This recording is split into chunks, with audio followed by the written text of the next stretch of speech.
Ross Chastain used the wall all the way around this racetrack. Logano has been the class of the field. Check out the big brain on grass. Yeah, I need to change my underwear. With practice and qualifying in the books from Martinsville, it's time to break everything down, talk some DraftKings with the running order set, look at the updated outright betting, figure out if we got some value, figure out where we're at, if we're going to add. I saw Chris Wormy post that he's good for betting the rest of the week. I don't think that's true, but we'll see what he actually does. Obviously, he'll have his poll tomorrow morning, so we'll see if he has any couches on the line, any bells to be rung, any other things to be said. But with that being said, Brian Twining here with his flu game, coming back like Jordan. We're in the 4-5. Obviously, you're playing a little injured, but you're here and we can talk. So let's do it. Yeah, no, like you said, I caught the Florida man sickness down in Homestead, Miami. I don't know if it was while I went out partying on Sunday night or on the flight back, but yeah, your boy is down bad the last couple of nights, sleeping on the couch to try to prevent from getting my wife sick. But whatever, we're powering through. Can't skip a race here. Martinsville is our first true short track type racing, and hopefully it plays out nothing like what we saw in Xfinity today, which was an absolute, pardon my French, shit show of a race. Yeah.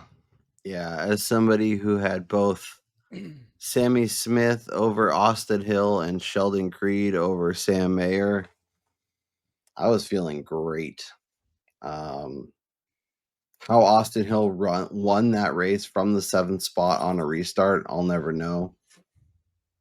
Everyone seemed mad. Everyone seemed mad at other people. Parker Kligerman was like, it's a shame. Jeff Gluck was tweeting out, it's a shame. I'm not really sure what shames they were referring to, but it was definitely a frustrating end to a race. I thought Sammy Smith or Taylor Gray were going to get a win, but it turns out neither of them. And in fact, most of them finished much farther back than we expected. Yeah, I will say, I tweeted it out shortly after the race ended, but I find it extremely ironic that the guy who began the Wreckfest, Austin Hill, who literally drove into the back of Christian Eckes, causing that first massive pileup, taking out his teammate Jesse Love, is the one that winds up benefiting the most from the utter chaos that ensued after that whole incident. But at the end of the day, Austin Hill move. Very Austin Hill. At the end of the day, it's not surprising when you hear the story that Denny tells us during the JGR police escort after Homestead, Miami, where team owner Richard Childress used their rental car as a freaking bumper car and literally sideswiped one of the JGR vehicles to move his way into a police escort on the freeway. I mean, you can't get much better when it comes to these storylines in NASCAR. And yeah, like you said, the fact that he was able to win from where he did was just ridiculous. And, although he was the one that started it all, I mean, credit to him for hanging in there to the last lap and just continuing to battle through it and finding another victory. Yeah. So obviously we'll talk DraftKings. We'll talk updated betting card. Our friends over at Win the Race just pumped their updated outright sim up. So that will be good to have a reference there. We've both already added a number, we'll talk about that here in a second. But don't forget to like and subscribe if you're here. If you're enjoying what we're doing, please make a point of doing that. It really does go a long way to helping us and making sure we keep cranking out this content. But Brian Twining, let's run through it. Let's talk some DraftKings. Let's see. Obviously we'll mix in our notes from practice. We'll get our thoughts for the race, all that good stuff. Ryan Blaney starting 32nd, 11,200. More popular or less popular than Kyle Larson at Homestead? He's got to be more popular. The fact that he's starting so far back, I mean, we're talking 90+% in roster percentage and in GPPs, like not even in cash. I mean, in cash, you cannot create a lineup without Ryan Blaney in it. He should be 100% rostered in cash lineups. Yep. The guy was still the best car in practice. He clearly, when they did his interview after practice, he kind of talked about not really liking his car yet. And he was the best car late in a run. And I think it goes to show you that some guys are unwilling to sacrifice what they know they're going to be able to adjust to give them race pace just to be able to go out and hot lap it. And yet, although it was a very disappointing qualifying lap, the fact that he went out when he did, I mean, unlike last week in Homestead, the fact that he went out when he did, you kind of knew he was going to be starting further back in the field, maybe not this far, but to me, it doesn't deter my excitement for what Ryan Blaney is going to be able to do on Sunday. Given what we saw in practice and given what our expectations were coming in, starting 32nd is borderline egregious. Like, how does that happen? Like, if you want to tell me that, like, well, he's starting early in qualifying and things are going to, he's going to be 16th, 14th. Makes sense. I could get on board with that. Don't love it. Don't want to see it, but get it. 32nd seems... did you miss a shift? Did you get squirrely? Like that usually says they got loose coming around a turn in like Vegas and just shut it down, or something weird happened. But like it seemed for all intents and purposes like he was fine. He was just slow. So like what do you believe what we saw in practice, or do you? Like, obviously, in cash, like you said, 100% going to be rostered. But, and given last year, Denny Hamlin started 37th and got a top 5. We've also seen Ryan Blaney in the 2023 spring race start 31st and get to 7th. So we expect him to be good. We expect him to have a strong week. This is also a guy who's DNF'd in 3 straight races. Is there any explanation, any word, any way you can say, I might pivot in tournaments and see what I can get away with? At least maybe a lineup or two. I think the only reason why you would be weary of Ryan Blaney is how you mentioned the last 3 races. He's either been involved in a wreck like in Vegas, or he's had an engine failure in Phoenix and at Homestead last weekend. But beyond that, he's been the fastest or the second or third fastest car in all 3 of those races. This is the track where the last time we came here with this tire combination was easily the fastest on the long run. And so I don't see a world where he's not inside the top 10 somewhere, at least early parts of stage 2. And so I think the only reason that would give me some sort of trepidation of playing him is the fact that this race is about 100 laps shorter than what we see in the fall, which kind of allows him to make his way through the field more methodically. So here he's going to have to make up this ground a little bit quicker, but it's not something we haven't seen him do on numerous occasions before. So look, if you want to steer clear of him on a couple of lineups, if you're max entering and you want to, kind of differentiate yourself, that's fine, but don't be surprised or upset at anybody but yourself when this dude's running inside the top 10 as we're coming to the end of stage 2. And then you're sitting there regretting the fact that you don't have him, realizing he's the best car in long green flag runs. And one of our commenters pointed out how this spring race is basically a Hendrick party. And then Ryan Blaney, as you mentioned, with the extra laps, really comes to fruition in the fall. He's a great long run, finds speed, figures it out, gets there at the end. So there is I do have some expectations there, but he's also been a top 7 car in each of the last 6 races. He just gets there. So if he starts 32nd, even if he finishes 10th, that's 22 spots. That's fast laps. That's, a really, really good day on DK and probably a guy that's going to be inside the top 6. So, and that's his floor result too. Right. Exactly. He could still win the race. Exactly. And if you look at books, we'll talk odds here in a little bit. Yep. he's still like the favorite or among the favorites at almost every book. Yeah.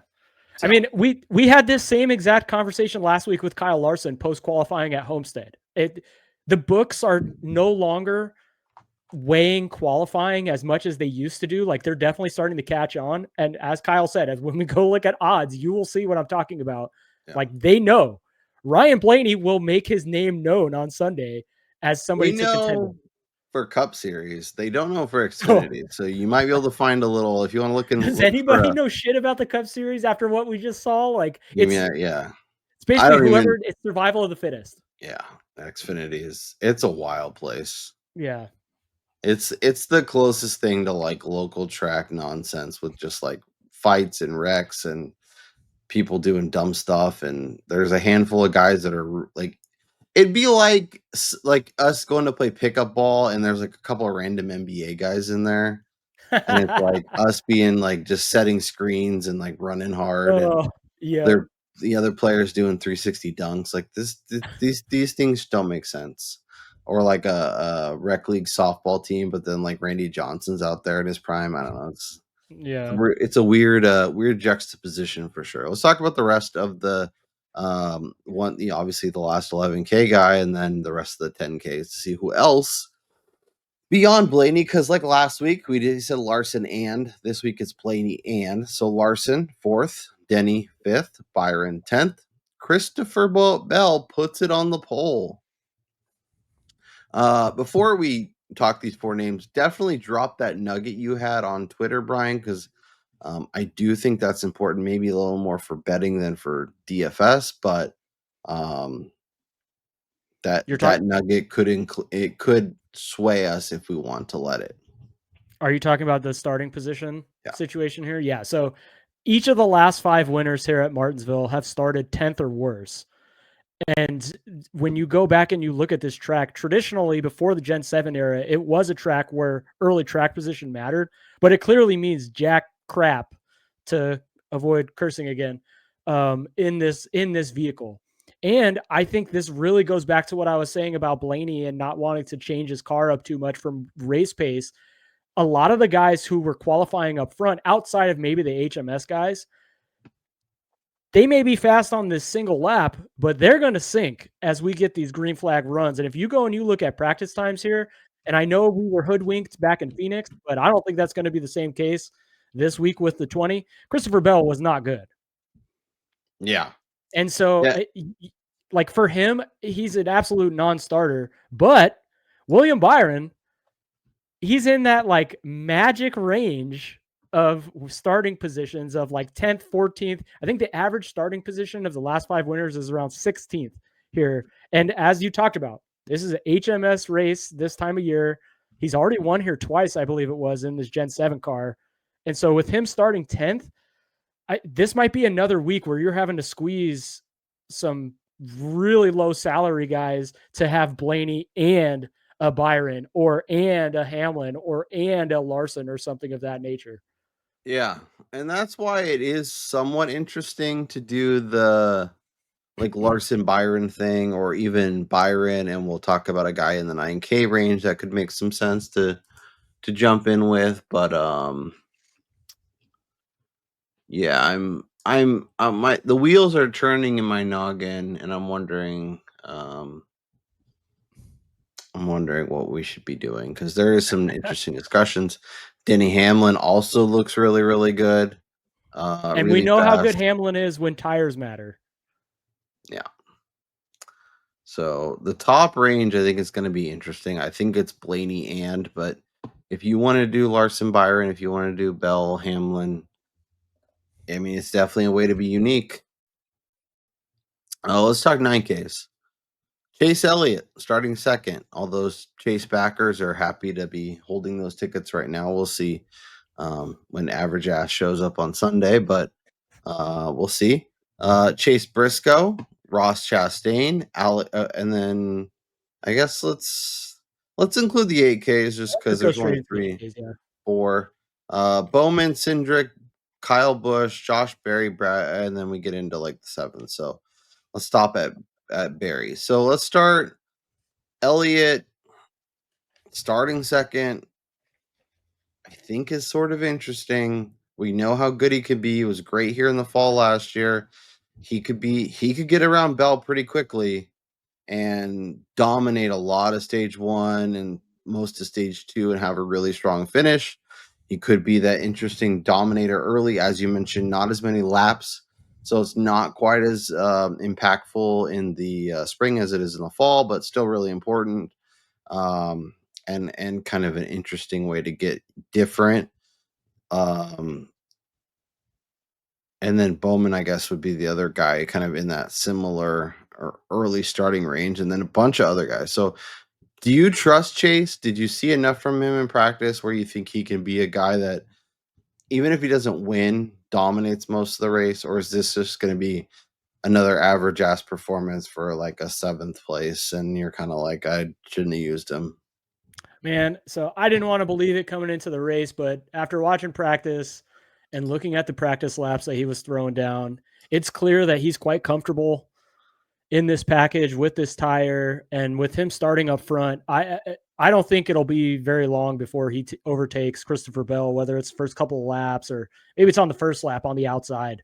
And I do think we might get a similar scenario that we had in the fall where Chase Elliott leads the majority of the early stages of the race, and Ryan Blaney is trying to run him down at the end. So, I mean, as much as I liked William Byron starting in that magic number space for winning the race, if you wanted to go with, say, Blaney and Elliott, and say you have your early dominator because you're getting a little bit of a discount with him at $9,900, and then you're going to get all that placement potential with Ryan Blaney, that to me might wind up being like the optimal lineup. Because if Elliott goes out and leads the entire first stage, I believe it's like 80 laps or something, that's not going to surprise me one bit. With the pace that he showed in practice, before the caution came out there in Group B, I had him and Denny as being the fastest cars on the lap immediately before Haley's hood decided to flip up in his face because his team decided not to put the pins in the hood. Yeah, pins aren't important. It doesn't Yeah, matter. so, like, Chase Elliott leading the first stage, just running away with it, is definitely something that I could see happening. And you'd be happy with 80 laps led right out of the gates, knowing that this team is also fairly competent on pit road. He's going to have a really good pit stall. Like, I haven't seen the pit stall selections yet, but this is a place that he's very comfortable at. And him starting up front, yeah, I think he's a good bet to be the best early dominator selection in this race. What about kind of the middle ground guys? We have Kyle Busch, we have Josh Berry, we have Austin Cindric, Ross Chastain, Chase Briscoe. Do you have any interest in any or all of those guys? Well, I'm not a huge fan of Kyle Busch. I mean, look, starting 12th, but what have we seen out of this guy to think that he's going to compete up front? Nothing.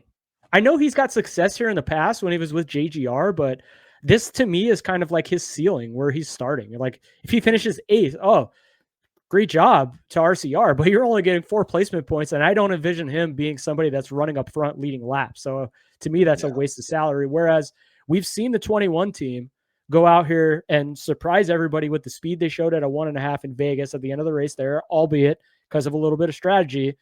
But this is technically the type of track that Josh Berry should be really good on. And with him starting where he is, actually a little bit better than what I had anticipated, him moving up and competing for a top 5 is more likely, in my opinion, than Kyle Busch competing even inside the top 10. So I would much rather save $200 and get Josh Berry, who also already has a win and could maybe get a little bit aggressive on strategy late in a race to get track position. And while the rest of the guys in this range, I think just salary and where they're starting are a little bit sketchy in terms of what their ceiling may be for DFS purposes. I think he's starting a little farther forward and a little more expensive than a lot of people are comfortable with. So I feel like he could be somebody that really easily slips through the cracks. Because you could talk yourself into Cindric being interesting given his Penske Alliance starting 20th. You feel a little more comfortable there. Ross Chastain, we saw some good things in practice. Obviously didn't qualify as well, but starting 17th, that opens up a lot of room to move forward.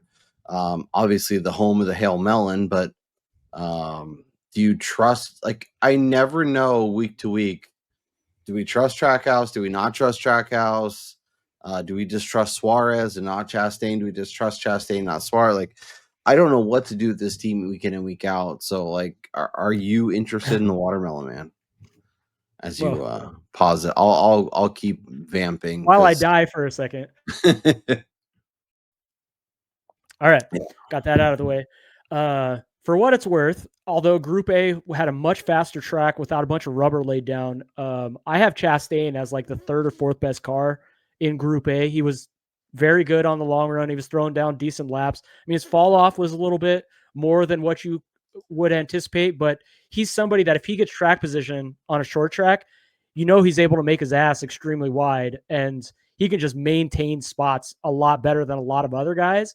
And so if he can go out there and say, just kind of keep it where it is early, and they're going to get aggressive on pit road, Chastain winding up inside the top 10 is not something that would be surprising to me. But again, as I kind of talked about when I was talking about Josh Berry, I would much rather save $900 for him who's starting 3 spots ahead of him, knowing that this is Berry's track type where he kind of grew up on and he was a little bit better, with Chastain not really being the best performer here outside of the whole Hail Melon thing that gave him a result that wasn't necessarily indicative of how good he was that day.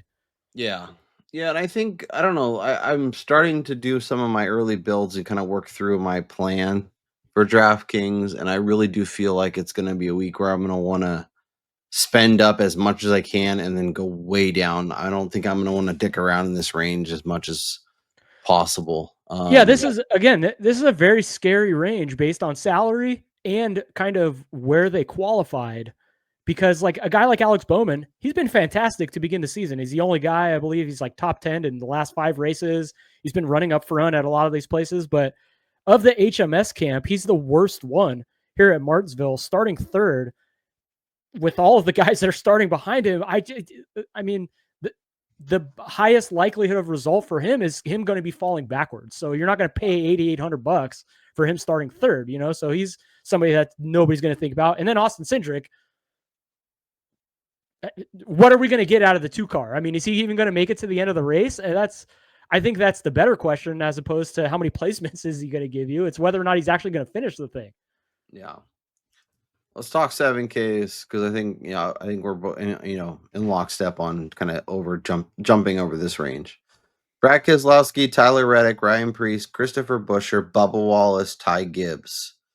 Fun range. We're not gonna fall for the banana again this week with Tyrone Gibbs. Saturday Warrior, Sunday.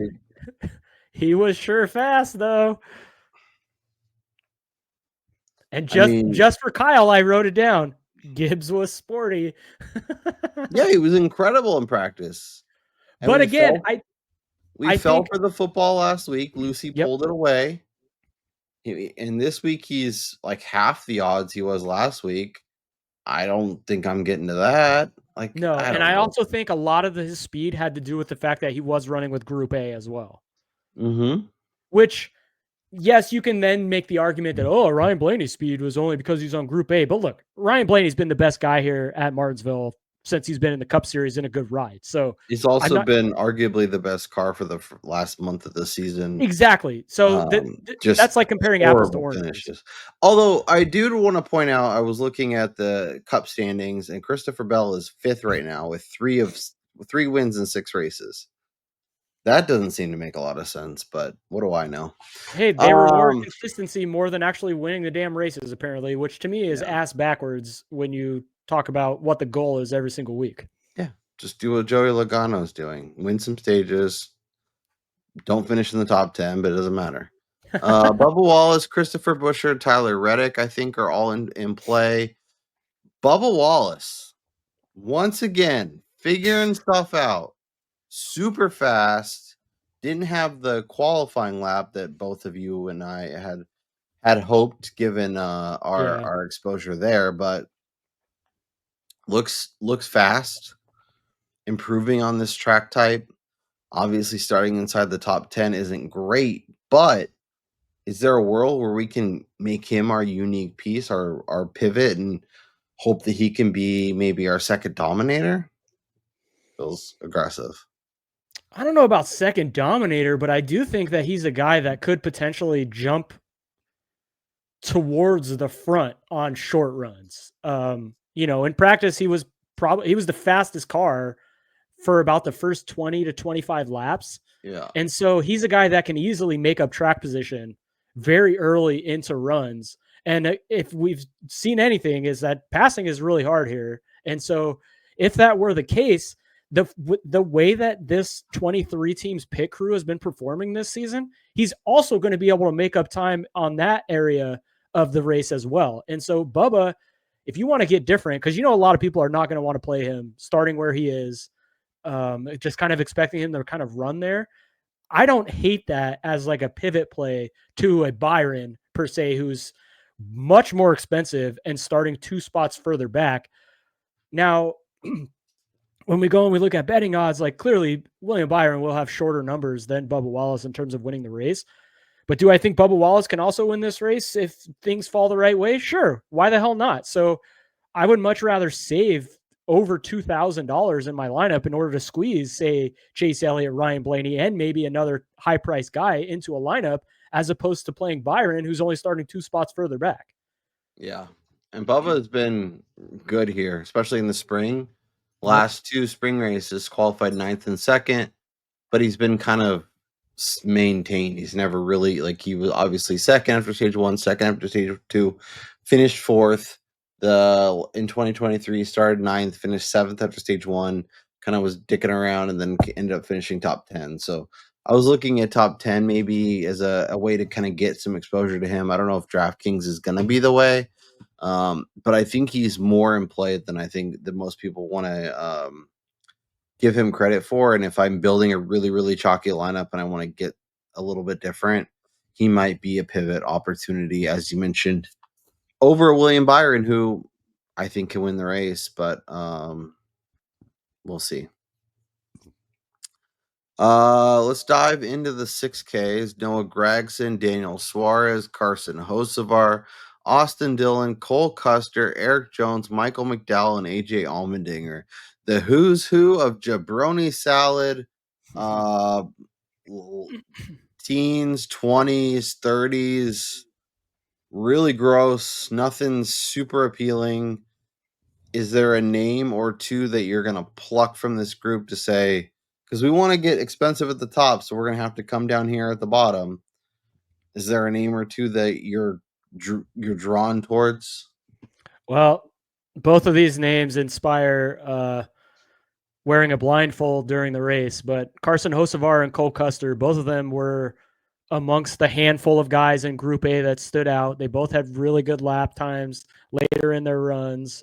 Custer, again, this is a guy that coming into the week was a very popular top 10 bet at longer numbers. I know Kyle was texting me, try to get down on a ridiculous spot at FanDuel, which I wasn't able to, but I think both of them could definitely move forward and have a ceiling of a top 10. But as I alluded to, wearing a blindfold is advised because they're both also the most likely to create contact and get somebody else pissed off, which results in them being one of the first guys to DNF. So, yeah, you run that risk right there. There's a good chance that they're doing it to each other, running in the back. Exactly. Yeah. As you mentioned, FanDuel had 14. I jumped on that for the show purposes. There was a 950 at Caesars. I didn't, some other books had it at much shorter odds, and it's just not worth it at that point. You need to get paid out if he's going to pull a top 10, but he is interesting to me. He's somebody that I like. Short track. We'll see with the RFK Alliance and the Haas, and we'll see what they can do. But I think he is compelling at 6,300. Hocevar was really fast, obviously starting 29th, but he's terrifying, especially at a track like this. I know you had some excitement or exposure to AD3 stacks, 18th. Can I twist your arm and get some Austin Dillon in your life? I would much rather pay down and get the 4 spots with Custer, or pay an extra $100 and get the 11 spots with Hocevar, to be honest. Yeah. I think their ceilings are similar.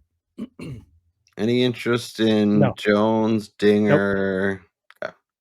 Yeah, no. What about 5K? SBG, Justin Haley, Ricky Stenhouse, Todd Gillen, Riley Herbst, Zane Smith, John Hunter. I'll include the Ty Dillon or Todd Gillen is up here. Ty Dillon's down here. And then I think Ware, Myers, and Mears are basically non-starters. But if you want to get real gross to get in some elite options, I guess go for it. I would rather play Cody Ware than play all of those guys we just named in the. Okay. That's completely disgusting, but if he can just avoid being lapped within like the first 20 laps, I think we're in a good spot of him potentially finishing in that like 25 to 30 range, which would be great at $4,800. And if he can somehow make up enough spots early in the race to say stay on the lead lap for the first like 50 or so laps, which would then probably result in him almost locking in, say like a top 28, top 27, that would be like best case scenario. I know that's disgusting to sit here and talk about, but if you could get 10 placements out of Cody Ware for $4,800, I think you'd take that every single week. Well, especially if that means playing like a William Byron instead of an Austin Cindric, and that means playing Denny Hamlin instead of Chase Briscoe. Like if that makes the difference, then it could be a play that makes sense. I'm not really trying to do it unless I absolutely have to, but I think it's worthwhile. Gillen was sporty. He's still the Gilly gang. He's terrifying. Riley Herbst looked like a tractor. Zane Smith and John Hunter are starting way too far forward. Way too far forward. So, all right, well, let's build some lineups and see how gross we have to get. I think we'll just click Ryan Blaney, and then I'm going to click Cody Ware, and I'm going to go from there. All right, this is gross because this goes against everything that I said earlier in the week, but that's part of doing this for a living, or maybe a side gig. I won't say doing it for a living. Is you got to be able to admit when you were wrong, and I think Chase Elliott for early Dominator potential, I think is a good play here. All right, I'm going to try something and see how it goes. William Byron, welcome to the lineup. All right. If we're going to get cheap, I want to get expensive. If that Carson Hocevar. Where is he? That gets us up to 7K. I mean, I think we just do that and call it a day. Yeah. I guess my question to you at that point is, do you have any interest in going from Byron to Larson? No, you're giving up far too many placements. And I think Byron is going to wind up being similar enough to where it doesn't make any sense to pay up. And then do you have any interest in going from Ware to Gilland? No. Okay. Then I'm not going to. Yeah, I think that's like you're going to give up 11 spots with Gilly and Ware. Like, what is Gilliland's ceiling? A top 20? Yeah. Top 15 maybe? So it's the same amount of positions. Yeah. But it's a lot harder to do. Exactly, because you're racing with much stronger vehicles up front. Okay. What's the next click? All right. Let's do Denny here. Okay. I can do Denny.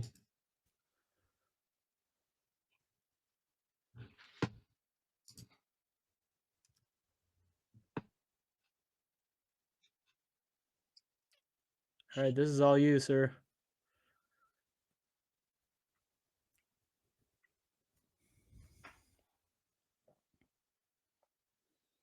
Man.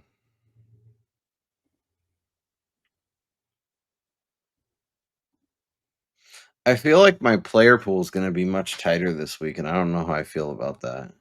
What about Ryan Priest? 7,100 or 7,500 starting 21st. Yeah, I think Priest is going to be really strong.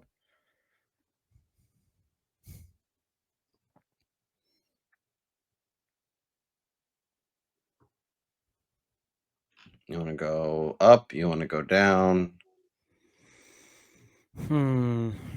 All right, let's get really gross here. Go down.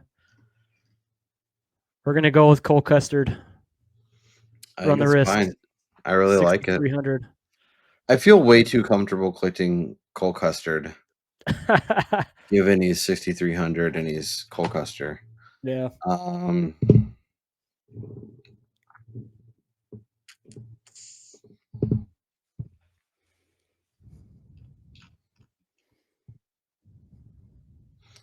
So we have 1,400 or 14,300. I mean, you can essentially place anybody you want in there. Well, anybody but Larson, Byron, Bell, or Elliott.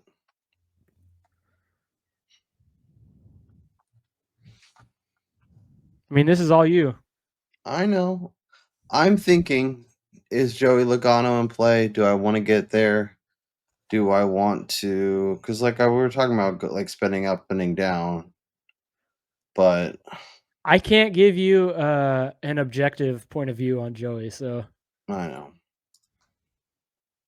Ooh, I like that.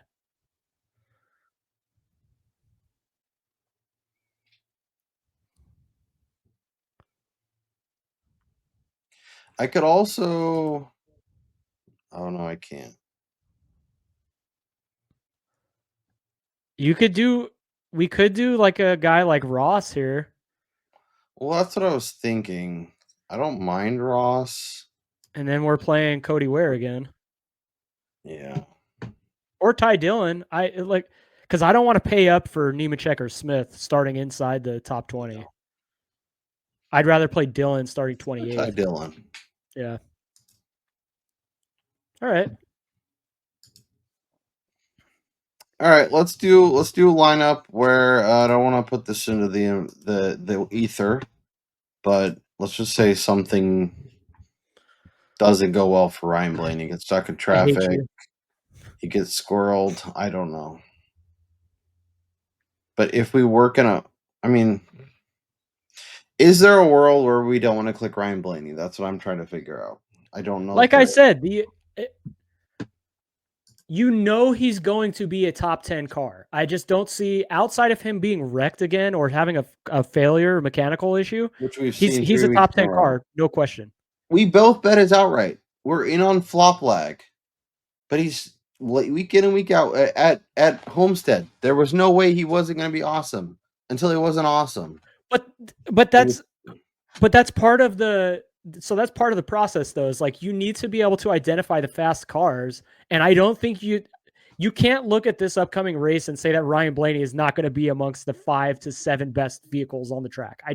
Unless he gets damaged early, there is no question in my mind that he is going to be racing for a win by the end of this thing. Or at least racing for a top 5 result. Okay. Is there a world where Christopher Bell is just awesome? And no. Okay. So I've been on this whole thing. When you look at Christopher Bell's performances at Martinsville, I know he has a victory here, but this is not one of his better tracks. He struggles here. Very similar to like Tyler Reddick, who just seemingly can't get a handle on this place. It's not a place where they look very comfortable. And over the long runs, they're going to be passed by guys who are just better than them at this track.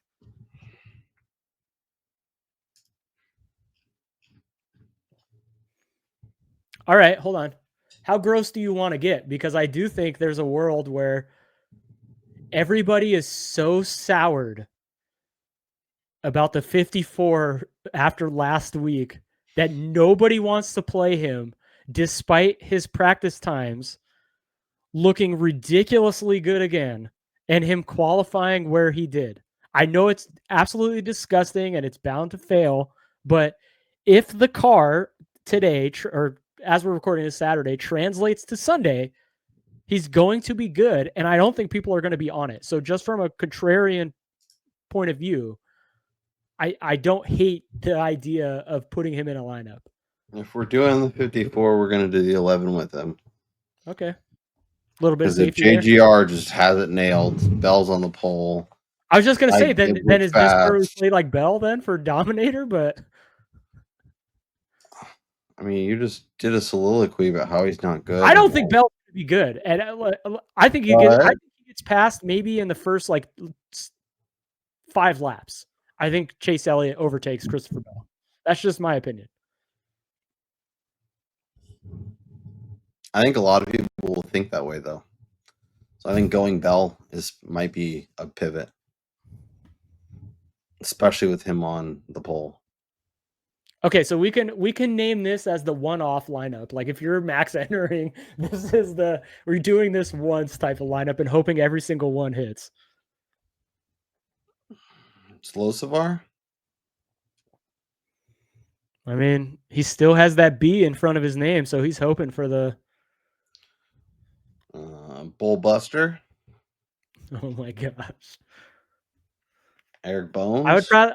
Oh man, that's a difficult one. I don't know. You're getting 7 extra placements with Hocevar.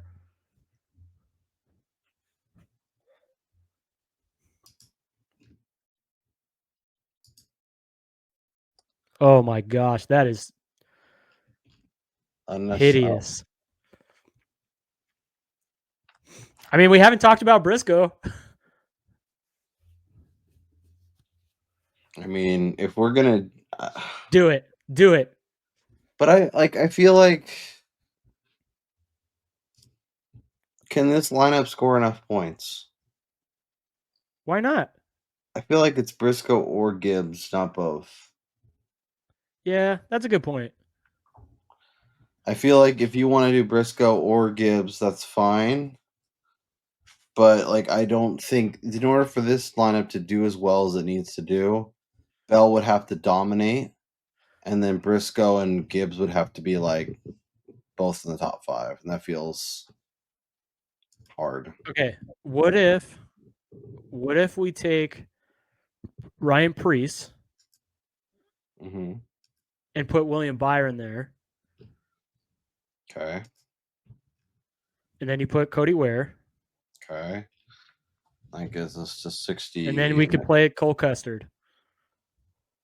Oh my god. And if the JGR cars turn out with speed and practice translate to Sunday. I do not hate it. I don't love it, but maybe that's a good thing. Yeah, exactly. Okay, sometimes we did it. 3 lineups.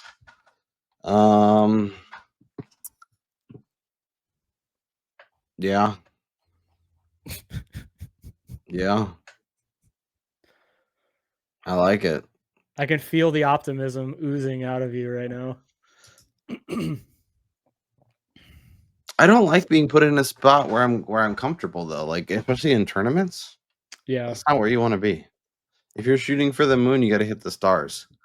Okay. Let's talk outrights. I will remember to get those entered. Let's see what other odds. All right, well, we'll talk about what we have here, and then I have Caesars up. I had 365 up. We can run through some bets. As always, our full betting card, extra bets, more official DraftKings picks, all that stuff will be live on our Substack, aoppodcast.substack.com. And I'll try to write stuff if I can stay up. .substack.com. Brian's going to try and gut it out. It might just be Ryan Blaney, but that's fine. Because Ryan Blaney, you can see, Ryan Blaney, 450, 5-1, still the favorite. Probably because they took so much money. I mean, I don't know. We'll see. Kyle Larson, Chase Elliott, Dennis Hamlin, Chris Bell, William Byron, all inside that 10-1. You can get 11 on Byron, which is interesting, but I think I have to do what we did before, or what I did before the recording started, and Dennis Hamlin, 8-1. Yeah. Welcome to the card. Yeah, I was just gonna say, I feel like Denny outside of Blaney is my favorite this week, just with the combination of the tire and the fact that he essentially had to do what Blaney is doing with a backup car last fall, and he still drove inside the top 5, I believe it was, until a late race restart where he inexplicably pit there. So unless that was the spring race, but I know he drove through the field with a backup car. So Denny to me is the only other outright that I really like right now. I do think William Byron, if you get anything in double digits, is definitely worth a look, depending on what your outright exposure already looks like, because you don't want to get too heavy. Just kind of seeing the way that these races have transpired over the last few weeks, waiting to bet outrights live has been probably an epiphany for myself. And, had I not bet anything pre-practice and qualifying this year, I'd probably be a much richer man. And so, there's going to be yourself if you're going to play that game. I'm not somebody who can be patient, reasonable, rational. I want to bet everybody at longer numbers than I saw, and it just doesn't work for me. If you can be measured, like Brian. Kyle texts me multiple times during a race. This guy or have a Brian in your life that you can fire off text to every 2 seconds. Now, no. That's all I say. That's all I say is no or go. Yeah. So I did want to show the card as it sits right now before we dive too much deeper into the conversations. So I have Blaney at 5. I added Hamlin at 8. I have Bubba top Toyota at 8, which I really like having now. Yeah, that's Rivers. And I added the Custer at 14 just because it was really long. 950 or 10, I think it was fine. I think at like 5 or 6 or 4, like our favorite offshore had, that's just silly. Brian also on Blaney and Hamlin, so surely there's no way those two bets are going to win. Brian has 83 stacks, top 10 before. I don't think he's as optimistic on it now. And then Logano over Elliott, which I'm sure he'll figure out how to get some arb on the other side and end up not losing too much money on that one, because I think knowing what we know now, Chase Elliott is looks really good. Chase Elliott at 7. So I think we're in agreement. It's if you're betting outright now, the two most compelling numbers are Byron, especially if you can get double digits, and Hamlin at 8. Yeah, and I even it depends on your risk versus reward mentality when you come in here. Even Denny at 8 with all those other guys kind of around him is a little bit of a risky proposition, just kind of looking at like Elliott or Larson, who all qualified right near him, and with how good Hendrick has been here in the spring. So I mean, I'll go out and say that right now, Byron at anything post double digits is probably the best outright number on the board. Yeah. Especially as good as he was in practice, win the race. Really big fans of him post practice. This is a Hendrick race, so good chance for him to win it. Starting in that magic 10 spot, it's all the stars are aligning. Plus, I bet him last week, and I'm probably not going to bet him this week, so that means he's definitely going to win. I mean, I'm also going to add, we went through this whole hoopla last week at Homestead post practice and qualifying, talking about who's going to be running up front, blah blah blah, and in the end, it was always Kyle Larson. And despite him starting in the back, I think this race could wind up being the same thing. That we're talking midway through stage 3. Ryan Blaney has somehow found the front, and he's running away from the field with a 2.5 second lead, and everybody's sitting there kicking themselves because they were scared off by where he qualified. I don't think there's going to be a moment in this race where Ryan Blaney is not looking like the guy to beat. 1, I hope you're right. 2, I hope we don't end up in an Austin Hill situation. That's all I ask. If today's race in Xfinity happens in Cup, there will be wholesale changes before we even go to Darlington. I can assure you of that, because drivers will lose their shit if what occurred tonight in the Xfinity race happens in Cup. There would be no stone unturned for them to start making rules changes immediately if that were to happen. Let's talk longer numbers. So obviously Byron is our favorite, I think at 10, 11, something like that. Then Hamlin. Obviously we're both interested on Blaney, but I don't know, 450 feels short after what we saw. Maybe you can bet him live if he's kind of stuck in traffic a little bit. Maybe you get a 6 or a 7. Also, too, I think there's going to be an opportunity at some point in the race where say we do get like the squirrels battling it out and they bring a caution out, and say you had guys on different pitch strategies, like some guys come wanting to run a full green flag run and like flip the stage or something. Yeah. The odds We may saw that be tonight. adjusted based on that. Yeah. Any longer odds you like? Alex Bowman, Chase Briscoe, Bubba Wallace, Tyler Reddick, Ross Chastain, Brad Keselowski, Kyle Busch. Anything I can convince you of? I just don't see any of those guys like competing for the win. I do think that a guy like Josh Berry, he's somebody that could pop, but you know, he's outside that 20 number. I think he was available at 30 somewhere as soon as odds first dropped, but I'm not playing him at 20 or 25. I mean, if you could get that 35 price, sure, I don't mind touching that. Like, this is a guy, short track is his thing, supposedly. It seems like it's out there. Let's I'll pull it up and we can. What book is that? The BetMGM. Hold on, I got it up right now. Yeah. So that is live right now as we're recording. Yes, that is. Yeah. That's a live number. So, but again, I think that's a very small play, because I think as we get into races like this and as the season starts to progress a little bit, we've kind of reached that point in the Gen 7 era where, although Josh Berry has a win, that was because of weirdness in the strategy. It's becoming back to like the who's who of the sport is who's competing for race wins. And when you have guys like Chase Elliott, Denny Hamlin, Kyle Larson, Christopher Bell, although this isn't the best track, all starting where they are, I mean, it's going to take some weirdness to kick them down the running order and not be competing up front at some point at the end. So, speaking of being back, are we back to the era of William Byron kind of consistently being a little bit longer than he should be?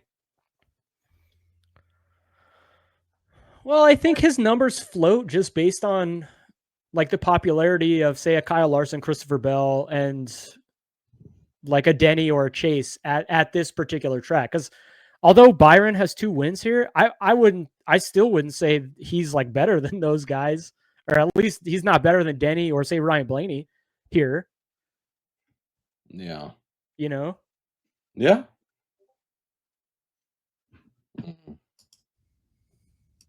No interest in getting in on Tyrone Gibbs, huh? No. Look, I'm not falling for that shit again.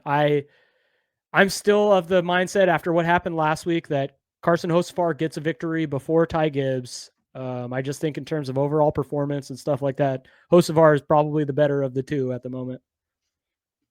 All right. So Win the Race just posted their DraftKings stuff. I'm just gonna take a quick peek at it to make sure there was nothing we were missing out on. Interesting to see who they're kind of excited about, or like in terms of what they think the field's gonna do. Blaney, obviously very popular. I think they're under projecting his roster percentage, and I think that's probably okay. Byron is actually second, and then Hocevar, which is interesting.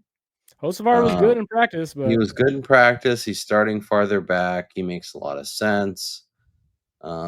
Just seeing if there's any interesting values, any interesting potential pivot options that maybe stick out, somebody that we're a little more excited about. No, it all looks about right. Obviously, we'll have our full write-up in the Substack article, so make sure you go check that out completely free. Even if you're not getting it delivered to your email inbox, you can go to check it out, aoppodcast.substack.com, aoppodcast.substack.com. We'll drop that down in the description. Our Grid Rival pick will also be there, so check out Grid Rival, AOP 25. 100% match up to $100. Get in on Win the Race. The Discord was popping this morning. Got some good bets for Xfinity. Should have cashed both. Only cashed one. That's fine. Anything else, Brian, or should we power it down? And I guess we could look at our card as it sits right now. So I think nothing really has changed. Blaney and Hamlin are my outrights. Blaney and Hamlin are Brian's outrights. I have Custer for a top 10 and Bubba for top Toyota. Brian has 83 and Logano over Elliott. We'll see what we end up doing with the full betting card and how aggressive we want to get. I feel like there's some things that I like, but I also feel like I'm locked into a lot of the stuff that I like, and I don't know how many extra bets I'm going to add, but make sure you are checking that out. We'll also tweet out bets. Like I tweeted out the Custer bet, I tweeted out the Bubba bet. So if you want to follow us at Twitter or X, definitely do that. Follow the show at AOP Podcast on Instagram, at FPAOP on Twitter. Shouts to Brian for powering through it. I know he's not feeling great, but we made it. We'll see what we can do in terms of all the written work that will be up when you're watching this. Make sure you check out Chris Wormy's pre-race poll right before about 2 hours before green. So 10, I think he said tomorrow. Yeah. Our time, or 1 o'clock Eastern. So we'll see. Hopefully we get a fun race. Hopefully we get a good race. Hopefully we get a clean race. Let's win all the money on DraftKings. Let's hit our bets. Let's have some fun.